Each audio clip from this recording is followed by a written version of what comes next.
Welcome back, guys. Another vlog today. This one's on the NVM M2 again, and we're testing intercoolers.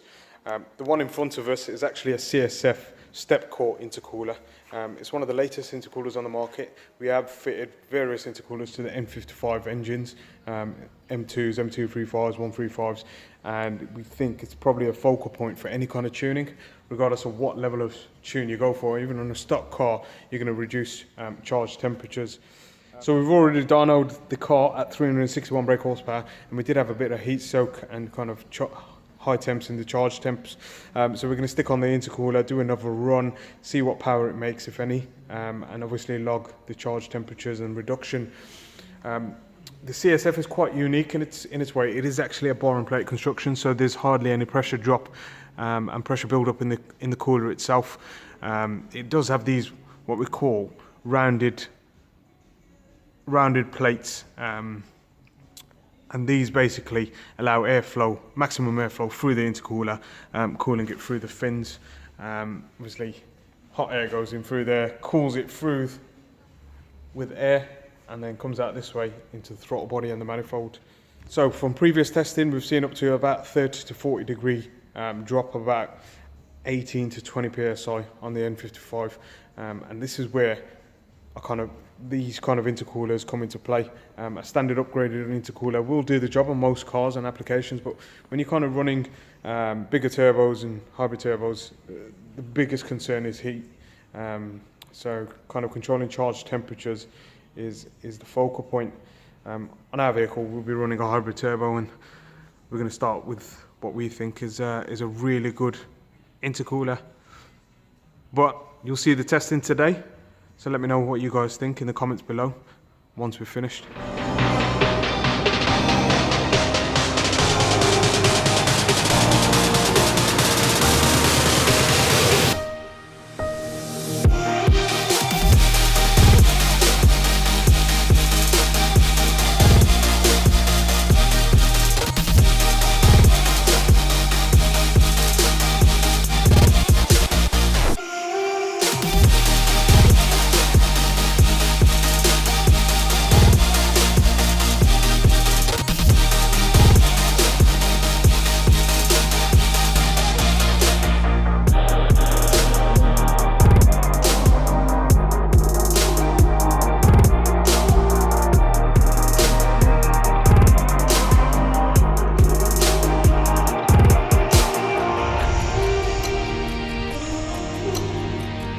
Standard intercooler.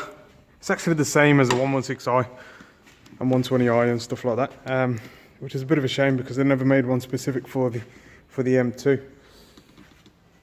Obviously it's a air-to-air intercooler. It sits at the front. There's so much space up there. That's why CSF have introduced this new cooler. So if you've seen our charge pipe DIY install vid, you'd know exactly how you undo it. You undo the little clips, circlips, pull the pipes off, and there's literally 2 screws holding the intercooler in, left and right, and then it'll tuck out. So as you can see, in comparison, no guess it is a larger intercooler. This step design obviously aids surface area and additional cooling. Size wise, it's thicker and it's taller, and it should help cool the charge air temperatures on this N55 engine. On a stock car, we might not see massive increases, but some increases, but definitely on a tuned car, when we're increasing boost levels, we need to reduce charge temps somehow, and this is the perfect intercooler for it. We'll do some data logging when it's on the car as well and show you some of the temperature changes. So, CSF intercooler is on. Fits in the same position as standard, no trimming or changes needed. Obviously that mates up to our forge charge pipe. So let's get it on the dyno and see what it's like.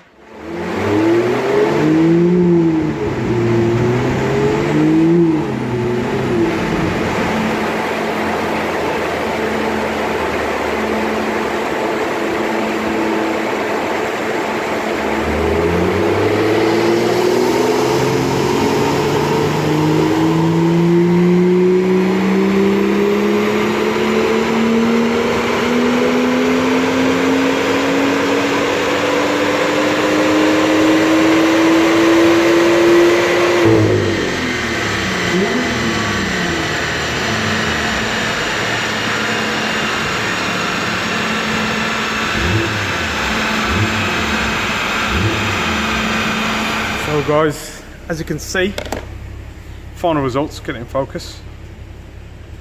Final results are 374 brake horsepower and 534 newton meters of torque. And that's with just the CSF intercooler change. We kind of replicated the same sort of temperature as before as well, about 20 degrees ambient temperature in the cell at the minute.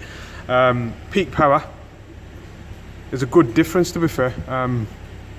Talking about 14-15 brake horsepower, but the torque, although the peak torque is about the same lower down, which is where peak torque is on the N55, above the rev range, kind of anywhere between 3,000 and all the way even down to 7,000 RPM, you're gaining around 10-15 newton meters, and that's all down to charge air temperatures. So an intercooler that does work even on a stock calibration, and I'd advise it to everyone. We're just going to set about calibrating a stage 1 now, which will add about 5 to 6 psi boost to begin with, and see how it reacts.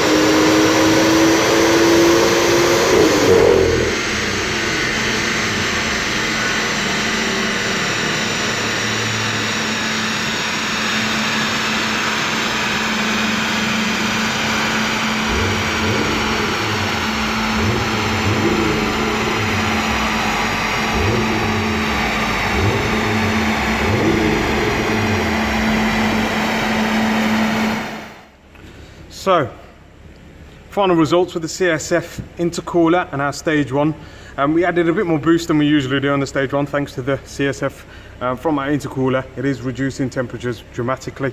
414 brake horsepower and 596 newton meters of torque, so it's running really well. I mean, a stage 1 between 400 and 410 brake horsepower is what we usually see, so a good increase there. And this is only about 18-19 psi, remember guys, and stage 2 we can take it up to kind of 22-23 psi. Obviously we've got a lot more to do when it comes to the stage 2 and stage 2 plus. When we say stage 2 plus, that's water meth or kind of secondary fuel injection, and we've got a stage 3 hybrid turbo being released for this car. But yeah, it's been a good day. Hope you guys enjoyed this video, and you'll see more of this M2 very soon. Thanks again guys. Don't forget to like, comment and subscribe.